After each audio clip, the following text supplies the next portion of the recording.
to the art of raising humans. Hello, and welcome to the Art of Raising Humans. I'm Kyle. And I'm Sara. And today we're going to do something new, something exciting. If you're one of our regular listeners, you may have noticed for a while there, we moved to an every other week model. We were dropping something every 2 weeks, and we really feel like it's important to give content weekly. So we're going back to the weekly model. And one of the ways we thought it'd be fun for our listeners and really provide value and help to you as a parent is to talk to some experts, some people in the field that Sara and I think we know a lot about kids, but there's other people who know a lot of other things about kids. So it's really good to chat with them about that. And so we're gonna, like, every other week there'll be like a testimony from a parent about how they've made the change to a different style of parenting. Then some other weeks there'll be experts coming on talking about certain topics. So one of the most common topics to come up, Sara, is we talk to a lot of parents whose kids have been diagnosed with ADHD. And so we were able to make connections with two great people. One is Dr. Katia Fredriksen and Dr. Yael Rothman. And I want to take a moment before you guys talk. I got a lengthy bio about both of you and how awesome you are.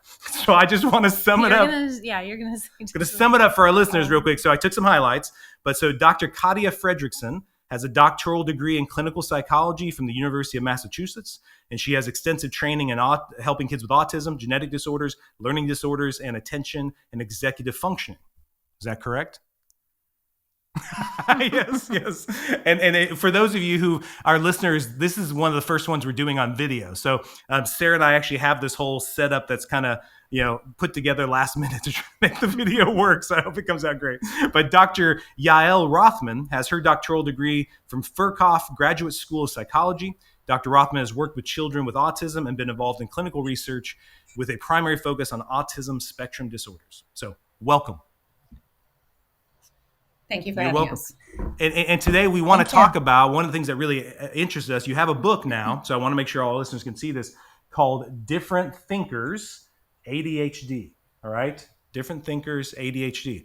And so I want to delve into that with the first question that Sara and I were most interested in, was just kind of like, let's talk about what ADHD is and how it's diagnosed. So if one of you wouldn't mind sharing that. Well, real quick, I want to point out, so Different Thinkers ADHD, for those who don't have video and are listening, it's a kid's book. Yes. And it's really cute. It has I loved the illustrations, and it's a book you read with your children. And I'll let you all share more about it, but it's a book that you can read with your children to help them kind of wrap their heads around this diagnosis. And I'll let you all kind of say maybe a little bit more about that, but then we want to get that to was the really question. Good, Sara. And I do want to get to the question, but I want to say, so then if you have a kid with ADHD, or you're kind of thinking, my kid might have ADHD, this is the podcast to listen to, because we're going to help you understand what that is.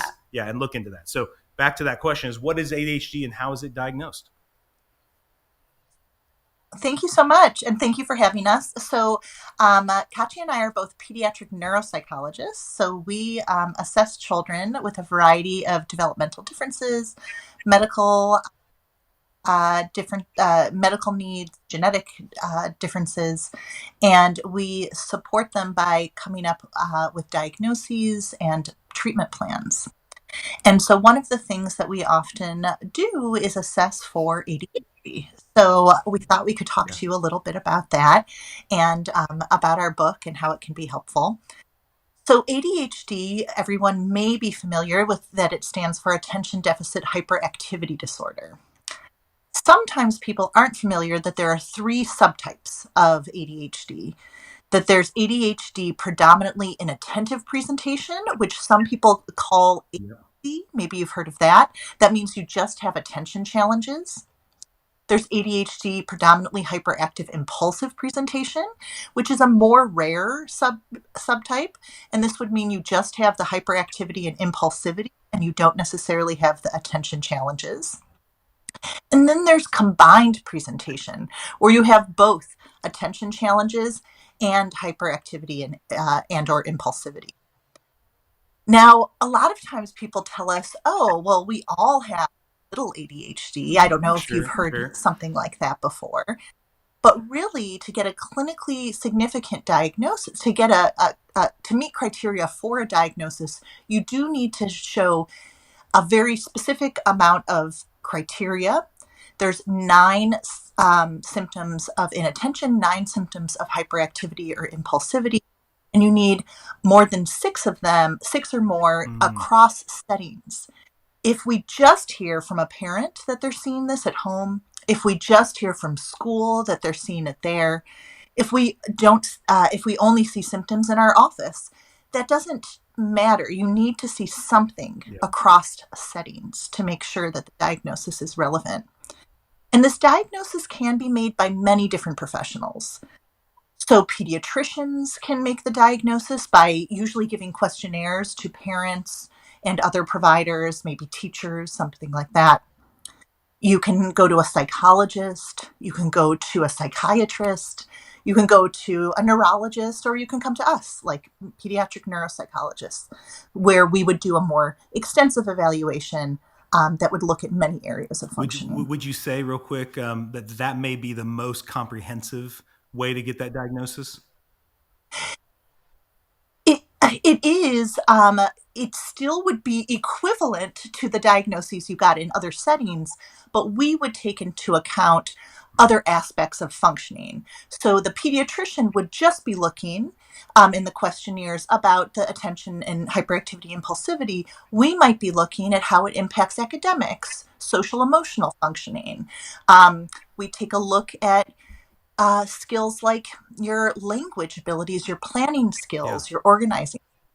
So it would be a different type of assessment that you would be going to for now. Each of these. I know in the book, you guys, a big part of the book is helping kids understand their diagnosis. So I could ask you, why would you say that's important? Katia, would you like to take that one? Absolutely. So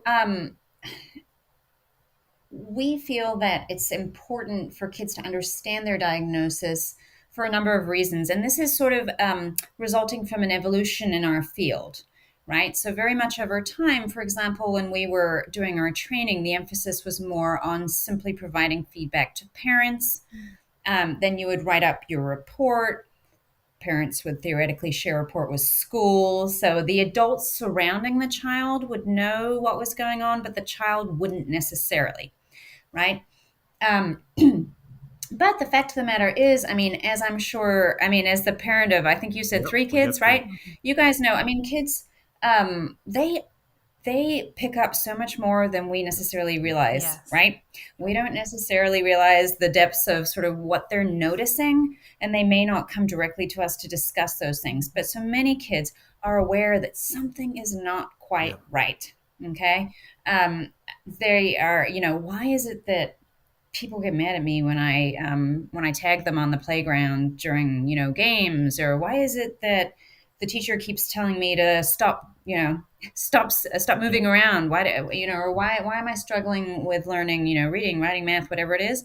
And so unfortunately, I mean, an aspect of being of human nature, of being a human being, is we tend to be quick to assign negative attributions and labels, right? And so very often kids have developed their own labels that they have applied to themselves that are sort of A, inaccurate, and B, pejorative, like, I'm just not good enough. People just don't like me. I'm just stupid, whatever it is. And we would much rather substitute in the appropriate diagnostic label because it opens up, it's not pejorative. It's just a description of how your brain works and certain things that, just like all of us, certain things that are harder for you. We all have things that are harder that we need to work harder at. And B, it opens up a community, like, oh, well, there are lots of other people who have this diagnosis who share sort of these difficulties, and I'm not alone in this. And so we really, really, really think it's important for kids learning and emotional well-being to really understand what's going on with their brains and why certain things are more difficult. Yeah, I think that we see a lot of shame around it. Like you said, all those behaviors, those negative attributes are given. So then the kid, because they have this kind of black and white concrete way of seeing the world. It really is either I'm a good kid, the kid who does those things the teacher likes or my mom and dad prefer, or I'm a bad kid. And so all of a sudden it's like, wow, it's almost like I was born to be a bad kid. And sometimes the own parents' shame around their own hyperactivity, their own inattention, then their story tends to bleed into the kid's story. And so I think what Sara and I really enjoyed about the book, because we've seen some books, there are some ways I've seen kids who have ADHD, they have fun exploring people who throughout time probably had it, and they'll go, oh, cool. I'm not weird. I'm just like that dude. Right? And, so and that person was successful. Yes. They were okay with this. Yeah. And then, but what yours is doing is taking away, like demystifying, I guess, what's happening in them neurologically, right? And then I think going back to what you said, the change in the field is when you share this information with the kids, it's just empowering. It's empowering for them to know I'm not broken. Like, just my brain's wired different. And it may mean I need some support, but all kids need a little extra support in different ways. Right. And we know so much about this diagnosis. We know so much about the kinds of supports that can be helpful. And so if we can tap into that, oh, yeah, there's plenty of stuff out there that can be helpful to me. And I also think you hit the nail on the head, Kyle, when you mentioned about how, this can run in families, right? And so a parent's reaction to a diagnosis can be very tied up in what they experienced in childhood with similar sort of characteristics. But unfortunately, in a period of time where there was less recognition and understanding of what those things might mean, right? And of how to help with them. Yeah. And we also, our goal is to empower children to be their own self-advocates. That's really a main goal, is you are going to learn how your brain works, and then you can ask for the things you need in life. And that's really important for us to teach. You know what I've seen is really cool is when, like, a kid maybe got diagnosed in elementary school and they initially put him on some medication to help him and support him to be successful in that kind of environment. And then as they grow up, lots of times I'll meet with these teenagers who are like, I really don't want to take the medication anymore. I really just want to learn the skills, because I don't like the side effects. I don't like how I'm not as hungry, or those kind of things that come up, right? Their eating's kind of off. And so it's really empowering to see them go, you know what? I've accepted the fact that I have this diagnosis. I want to know how to use it to benefit my life, instead of it always being something that hinders me, We definitely want the young people to be a part of their treatment plan. That's the whole point, is for them to understand, what do I need? How do I get to where I want to go? We know medications can be very helpful, but we also need the young people to be on board and appreciate that. And really, the point of a lot of the stimulant medication is to make you more available for all these learning processes, to help them learn all the support they could require.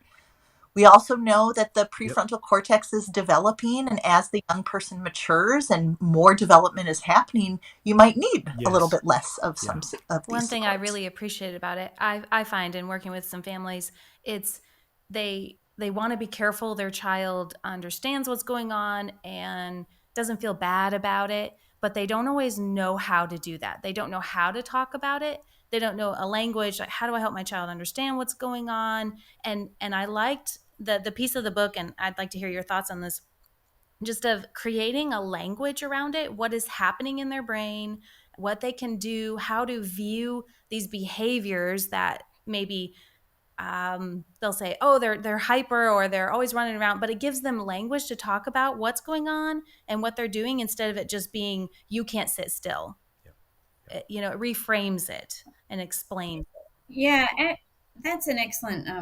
That's an excellent observation, and we just oftentimes, Al and I think about the whole idea of the can't do versus won't do kind of thought process, right? And so part of how you're sort of describing and thinking about these behaviors that can cause problems for the child, it really affects your thinking when you pause to consider, well, is this a product of something that the child just isn't quite ready to do yet, right? Versus they're making this choice to behave in this inappropriate way that is bothering people.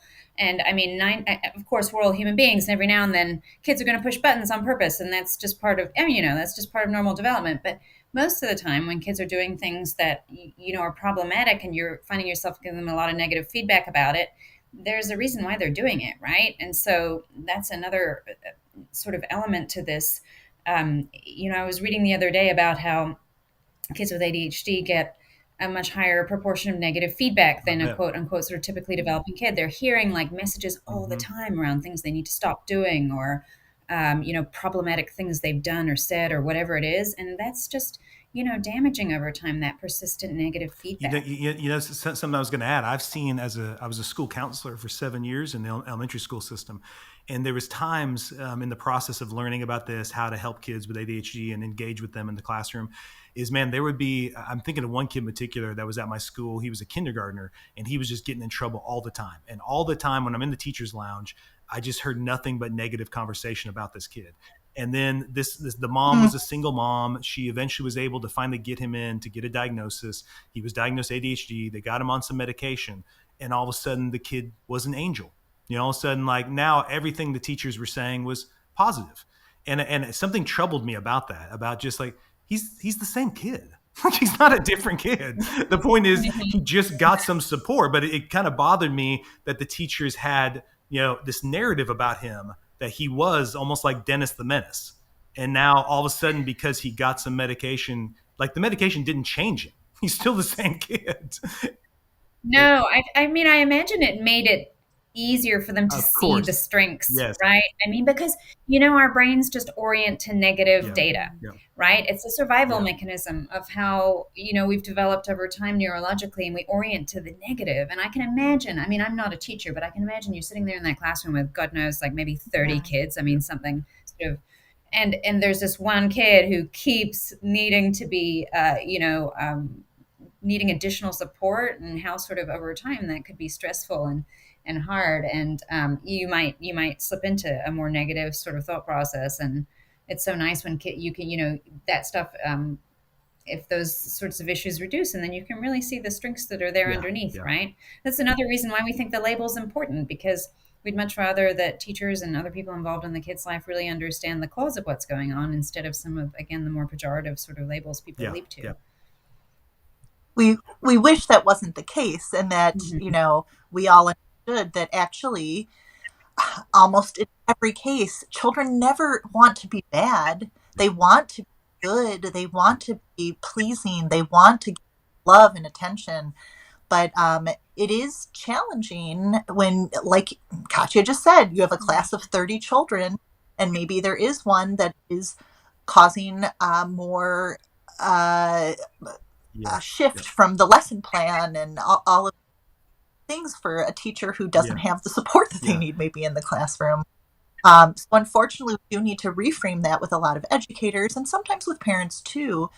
But that's what our job is. A lot of what we want to do education. Well, and so just to piggyback off that, because I had a thought, and I'm at an age where I'm going to forget my thought. But do it. Do it.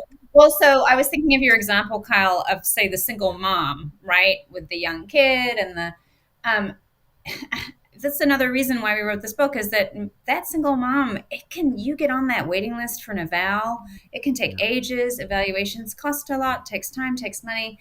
I mean, that's part of the reason why we wanted to put this book out there, because not everybody can come and see a professional.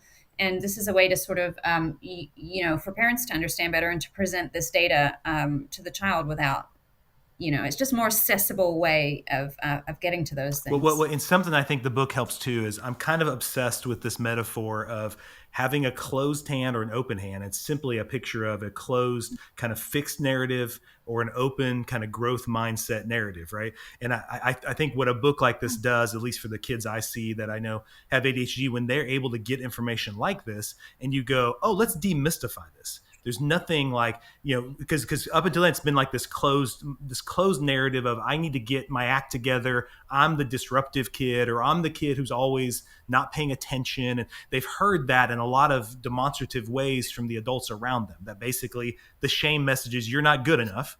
And instead of like saying, wait, if we look at it with a growth mindset, if we have an open hand about it, and those who are listening, I have my open hand right now. It's just like, is this idea of, I want to look at the story of who they are in a more, open way. That there's other ways of explaining that behavior than the way it's been explained to you, And so that kind of leads me to the question is, how would you advise a parent who's gotten this diagnosis? Because this comes up a lot for Sara and I when we're helping parents. Maybe they've got a diagnosis from a pediatrician and all that kind of, and they're afraid. They're afraid if they tell the kid they have ADHD, they have this idea that the kid's going to go, what, I'm just crazy. Being wild is who I am. I'm out of control. And so they sometimes they'll hold off. They won't even want to tell them the diagnosis. They'll be like, don't tell them, because then now it's like they're going back to that closed story. If we tell them this, then he's going to grab onto this, or she's going to, and now it's going to become a self-fulfilling prophecy, right? And the kid's going to start acting. So what's some advice you give to parents who've received the diagnosis and they're saying, okay, I believe this to be true. I can see the data there that shows it. Now, how do I tell my kid about it? Either one of you. Go ahead. You both are like, I got. Good. Hey, Katia, I was just going to say, number one, we always, before parents sit down and talk about anything with their kids along these lines, you just want to be sure you're comfortable with it yourself, right? Because if you have any sort of subtle lingering doubts, or you have, and many times parents have fears, like, what does this mean for the future, etc. If that colors your presentation of the information to your child, right, then it becomes an anxiety-provoking, fearful thing for the child. So you really just want to sort of take care of yourself to start with, and get your T's crossed and your I's dotted in regard to your understanding, right? And another thing, I always think, I tend to think about, the principal at my kid's school has 3 teenage, young adult children with ADHD, and she and I were talking, and she was saying how the message in their house is ADHD is an explanation, it's not an excuse, right? So we understand that XYZ is harder because of your ADHD. That doesn't mean we give up on XYZ. That just means we need to work harder at them, right? And we need to sort of figure out what are ways to support those things. And yeah, I've heard that at my house too. Oh, well, I can't do this because I have ADHD, and that's not good enough. I mean, sure, it's harder for you, and I'm going to give you more support, but we're still going to do the thing, right? Yeah. It can't be used as a means of avoidance, and I certainly think that parents worry about that sometimes, right? Yeah. Definitely, that can be something that is talked through with parents and their kids to discuss, but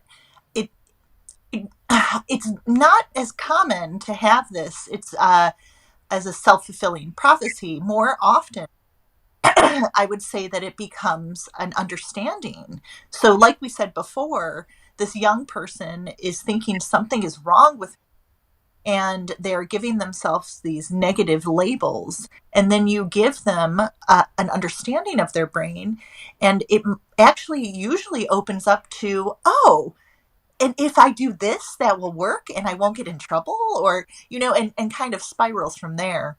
So that worry that parents have does not always take place. But like Katia just mentioned, then you have discussions about it, that oh yeah, you're right, this is harder for you.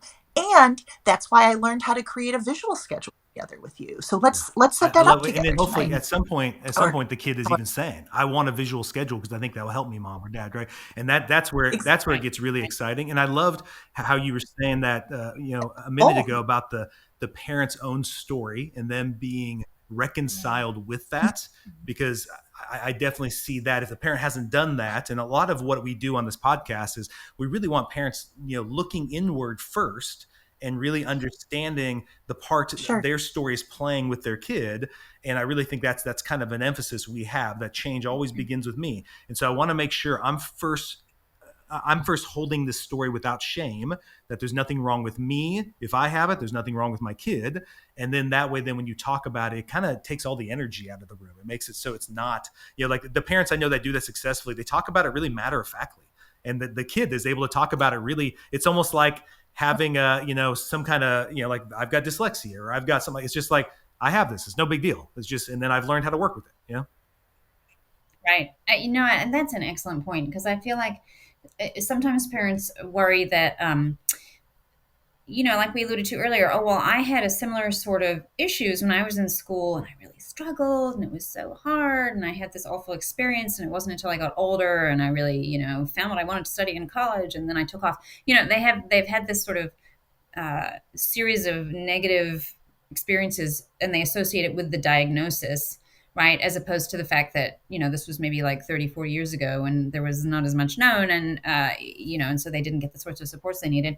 And sometimes the flip side is when a parent it boggles their mind, like that the child is struggling with something. It's like, well, so-and-so is 8 years old.